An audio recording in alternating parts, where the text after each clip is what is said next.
Alrighty, so yeah, today for the first little bit, we're going to talk about some HubSpot updates, and they're pretty interesting ones. They're ones that, depending on your subscription level, you can implement pretty much straight away. And if your subscription level doesn't allow it, you at least have an idea about what can be done. Some of these things are free features, so you will be able to use them. And basically, what I'm going to do is I'm just going to jump in. I'm not going to bother about presentations or slides. I'm just going to jump straight into it, and I'll share my screen.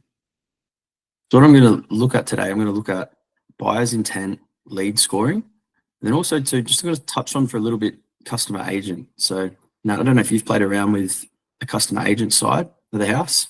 100%. I was on this.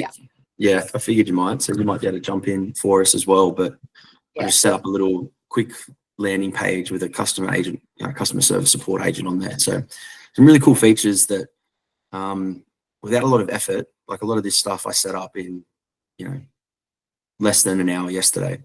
And playing around with it, it really sort of, number one, from the buyer's intent and the lead scoring, will allow you to nurture leads, will allow you to come up with cold call lists that you wouldn't have previously been able to get. And then those contacts that are in your system, you'll be able to nurture them and understand who is the best fit for you to contact.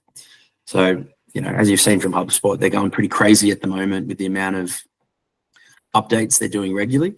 And it's something that, it's just making the platform stronger and stronger.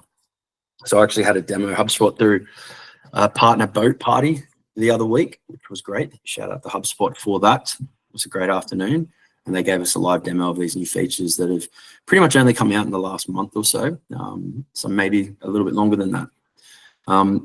So what we've got number one, I'm going to start with buyer's intent. So buyer's intent is basically a platform that will allow you to identify target audiences, both within your CRM and outside of your CRM. And then you can set criteria so you can track when those people engage with your website. So previously, the way websites have worked, as we're probably all aware, is unless someone submits a form, we don't capture that data. What this does is what this will do is it'll allow us to capture some of the data, not all of it. There's still obviously issues around privacy laws and things like that, but allow us to capture some of that data so we can see who's been onto our website, where they've been, and then potentially we can reach out to them and give them a call. Where previously these people have just slipped through the cracks. So I think it's a really cool feature. It's something I've been playing around with a little bit. There's still a lot to learn. It's still in beta, so it's pretty raw at the moment. But I'm pretty impressed with the functionality of it and what it can do. So what we've got here, we've got our buyer's intent. We've got 3 different tabs. What I'm going to jump to though is I'm going to go to configuration first, and start at the back, which is actually the start. And so what we do within this configuration section is we can add a target audience. So I've already got a couple of different target audiences there. I've got an accounting target audience, and I've got just Australian companies. Small business, pretty broad, as you can see. And that's listed how many accountants are in Australia. And I've listed that, and I've broken it down by size of staff and revenue. And then that gives me that many accountants within Australia. This one here was more broad, just I was playing around with it, to be honest. But you can see 1.5 companies in Australia. Now, so what this actually means, if I want to start a new target audience, all I need to do is go to add target market. And if you can, Glenn, if you've got that option to play along at home, you'll be able to go into the marketing section, and you should see buyer's intent just down there. So what you can do is, number one, we've got our target market filters. So I'm going to go into industries, and I'm going to go to real estate for this one because, we've been sort of working in the real estate industry for a while.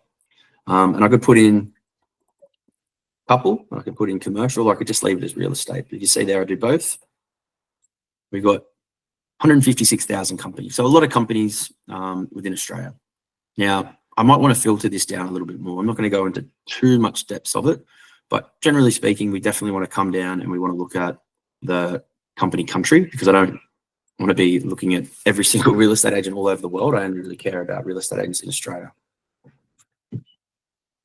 So you can see there, it's broken that down further now to, almost 4,400 companies.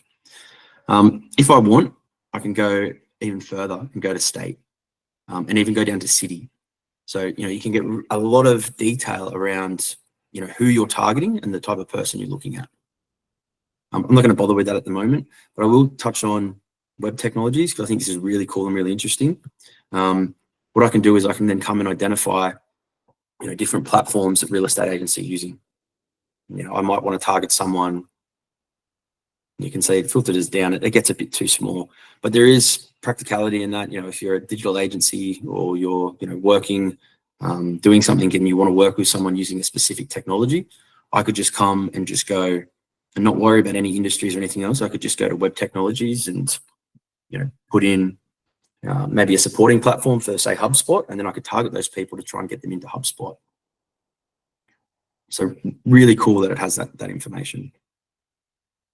Revenue, I can then pick revenue amounts. In this instance, I'm not going to bother with that because it's just going to filter it out too much, and I'm just quite happy to see. So I'm just going to go target market name. You can just name this whoever you like. And then from there, I hit save, and I now have my target market there. Now that's great, but what I want to do is I want to then see the intent. So this is really where it comes down to it. So it's great to have real estate agents go on the website, but I want to see some intent from those real estate agents. So what we have on our website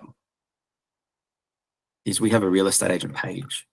So potentially I want to be able to see what real estate agents have gone to my website, but if they've then gone to the real estate agent page but haven't converted, it shows high intent than just going on the homepage and dropping off.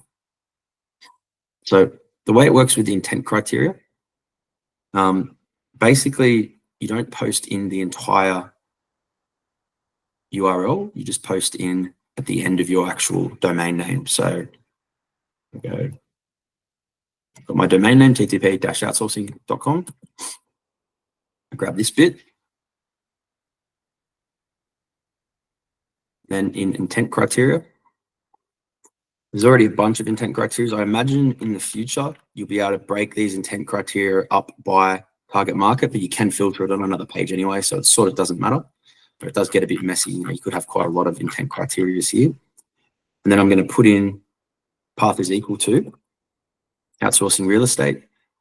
This is where you can get a bit more tricky. Minimum number of visits, minimum number of visitors. I'm just going to keep that at 1 because I just want to hopefully see some data here. And then I'm just going to come down, and I'm not going to just have it as today. I'm going to have it as the last 90 days, but you can filter this again how you like. Obviously, if you're getting a lot of traffic to your website, you'd have this as a shorter time frame. But for this instance, I'm going to go 90 days. And then I'll hit save.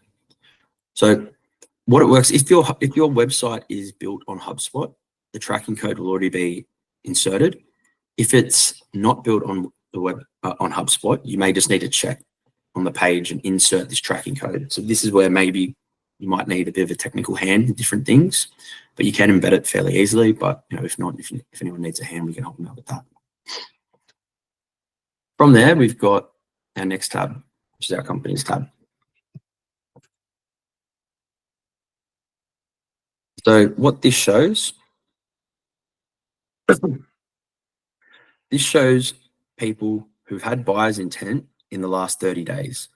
Now I can see 132 different companies here that have, shown buyer's intent based off the criteria that I had and the intent criteria that I had.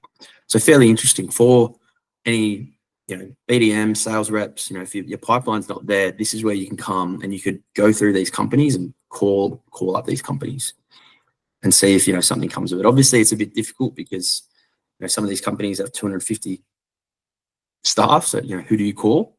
But there are ways that HubSpot manages this as well. What I'm going to do though, I'm going to just get a bit more specific and look at a specific target market. So hopefully, if I go real estate, I should have checked this before. Hopefully, there's someone in there. Perfect. So we've got 2 people in here that have been on our website in the last 90 days. And if I click on view activity, you can see different pages that they've been onto.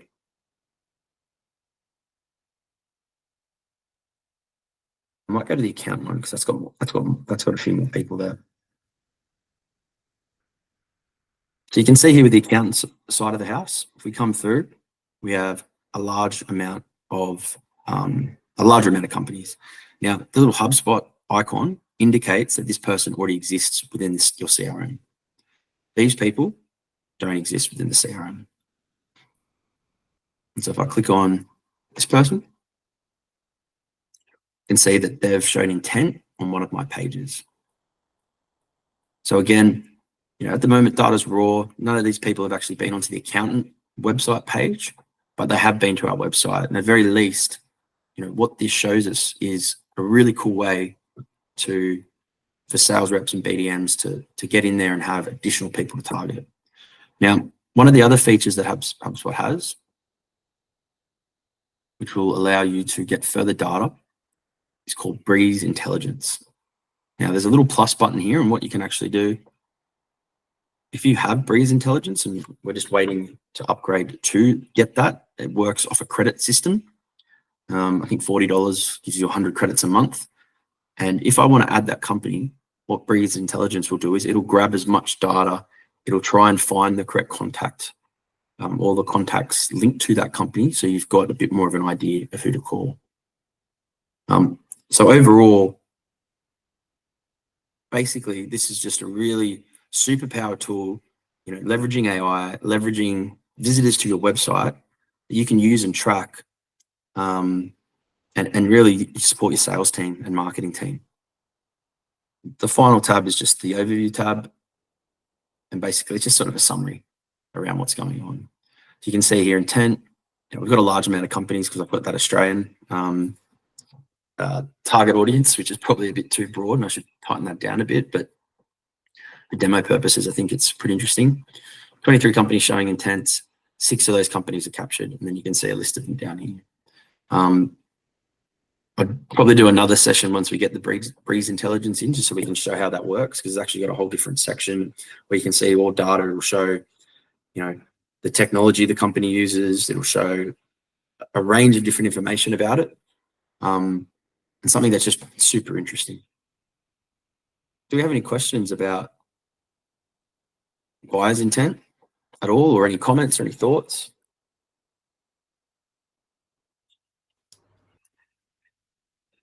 Yeah, cool. So with the buyer intent, Matt, what's the aim for you guys in using it for your businesses and or your clients?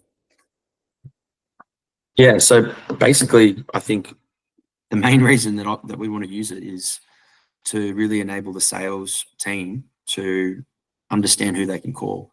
There's probably other applications for it, but I think in the first instance, filling your pipeline, and instead of who here likes doing cold calling? No one. I don't think many people do. Maybe some crazy salespeople. But if you're going to cold call, I'd much rather cold call someone who I've got something to talk to them about and be like, hey, I've seen your site's visited someone from your company's visited our website.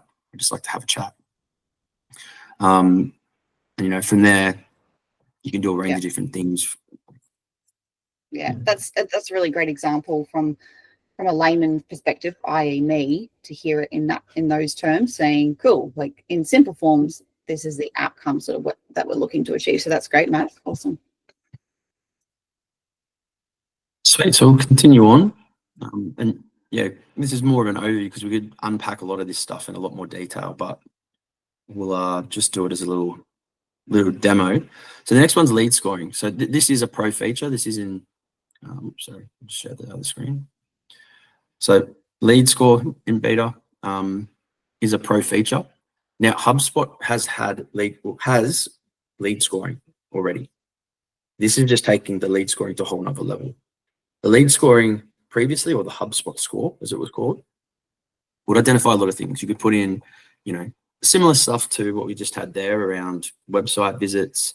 If they go to certain pages, you could give them scores. If they open emails, you can give them scores. But what this does, it just simplifies it.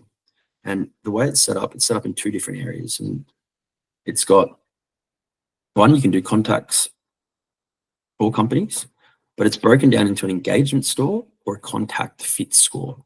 Now, the differences between these are the contact fit score is designed to show you people that fit your customer persona or target audience. Now, this is taken from data already within HubSpot. And what that means is if you want to identify people of a certain industry who have done, certain things within the CRM, this will allow you to set those criteria and then, again, make it easy for your sales team to know who are the right people to call rather than just calling everyone. So again, the aim of this is to give your sales team focus and direction and warmer leads than what they would have had previously. Now, the way it actually works, contact engagement score. So this one is just to track, how likely they are to buy, basically, compared to the contact fit score. Contact fit is basically best fit with your target audience. Contact engagement is to do with how likely you think they are to buy, and as such, what sort of contact you should have with them.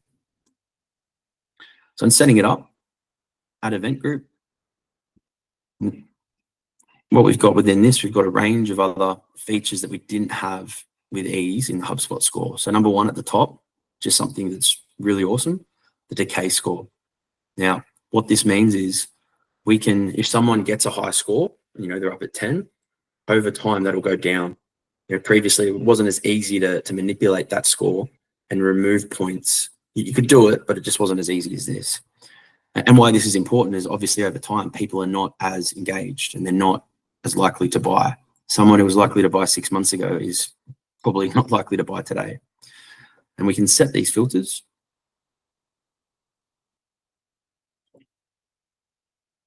And for a range of different things at the moment, it's pretty controlled with what we can do. But we do have a range of different things and percentages that we can measure. Now, to event criteria,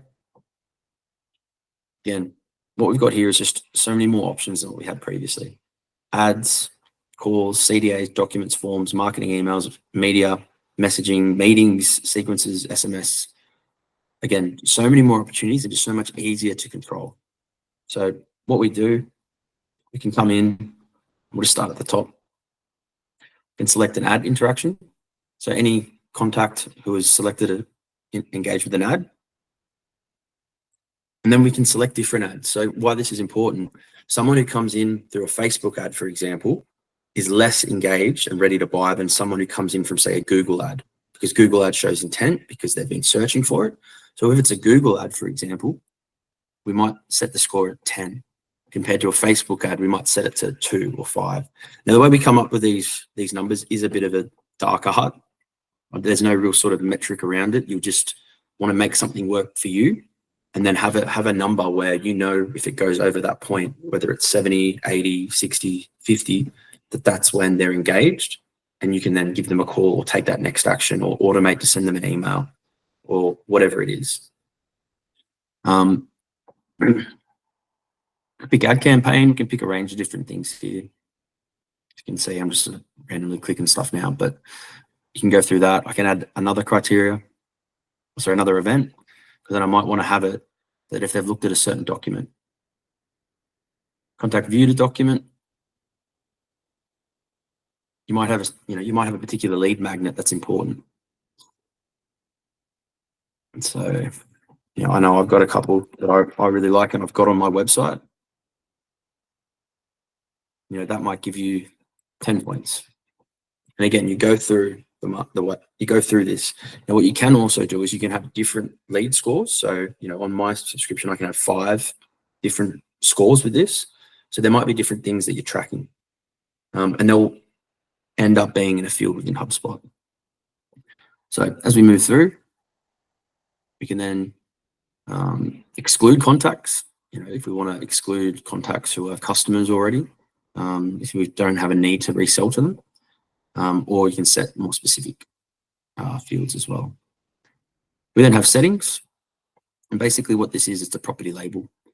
Now this property will then appear in your contacts properties, and you'll be able to go and basically see that and filter. We go to, for example, contacts.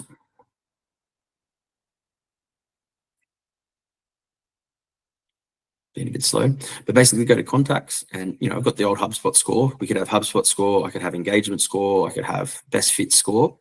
and then filter off that, create lists, create workflows, create notifications and automations to call and follow up these people.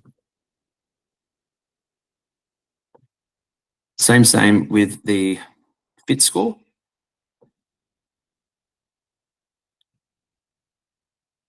What we do, contact, and we've got a range of different options here within the fit score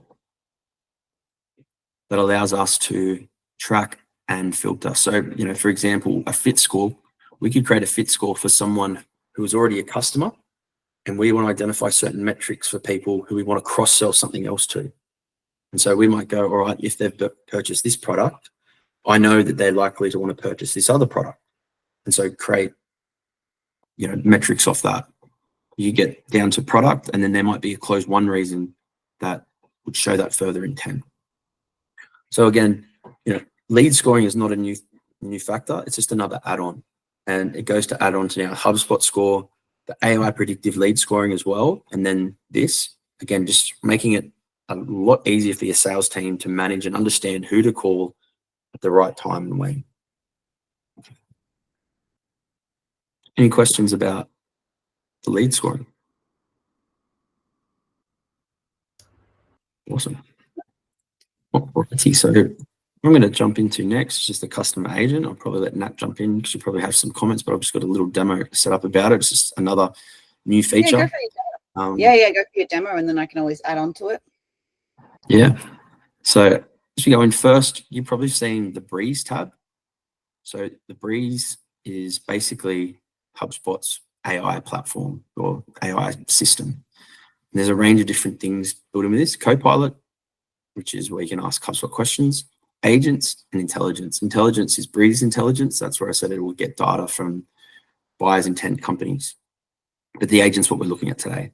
Now, there's a range of different agents they've got available: a social agent, a prospecting agent, and a customer agent. Now, these are in beta and you might not have access to them. So what you would need to do is go into your little setting in the right-hand corner and go to product updates. Now, this is a tab not a lot of people know about. It basically shows you all the updates that HubSpot's doing. As you can see here, there's quite a few, and they're always getting updated. And the really cool thing about this page is it breaks it down into impact, so low, medium, high. Obviously the low ones are sometimes just, changing a field or doing whatever. Highs where it has massive impact to, the way the platform works and what you can do. It can be difficult because you don't always know. Oops. You don't always potentially know.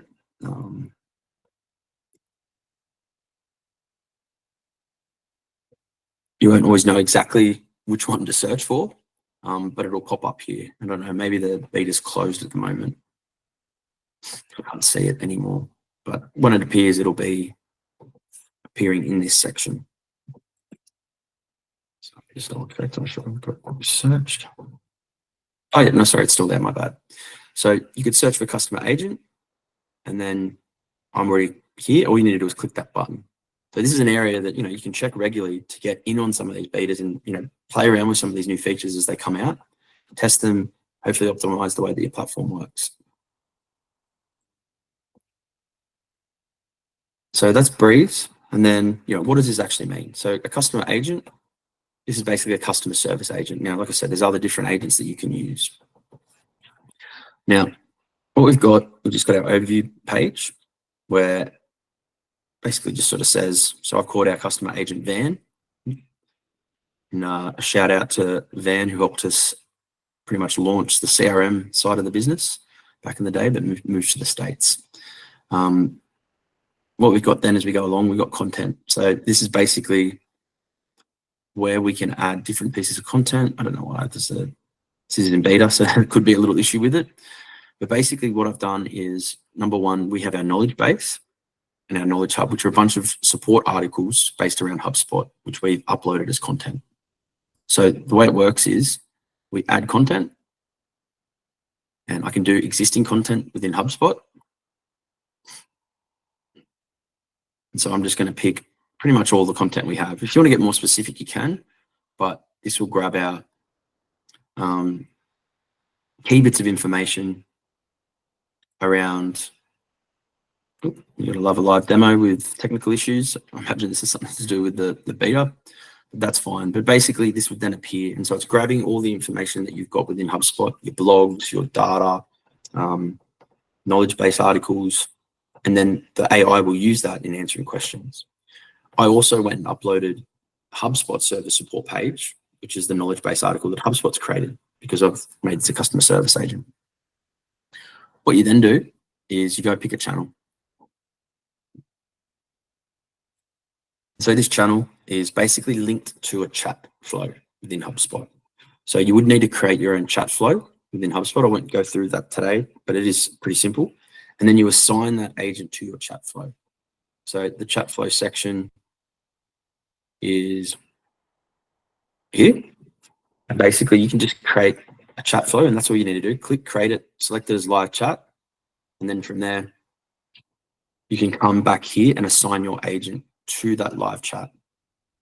Now, when you're creating a chat flow, you do need to select what page it appears on, and make sure that it's, working. So what we've done is we have our own customer service page on our website. So this is a live page.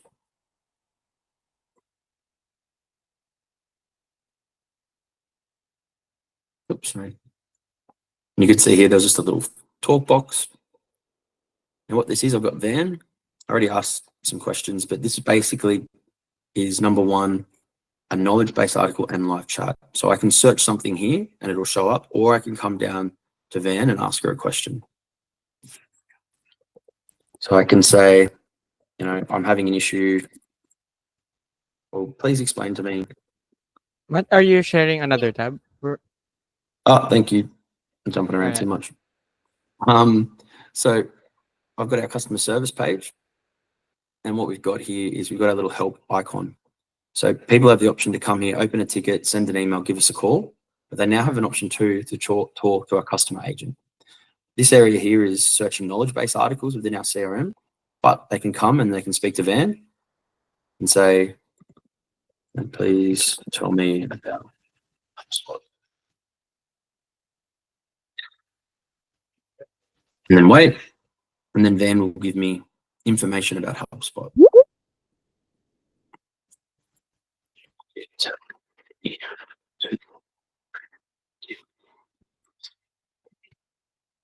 So Van will now go through and tell me how to do things.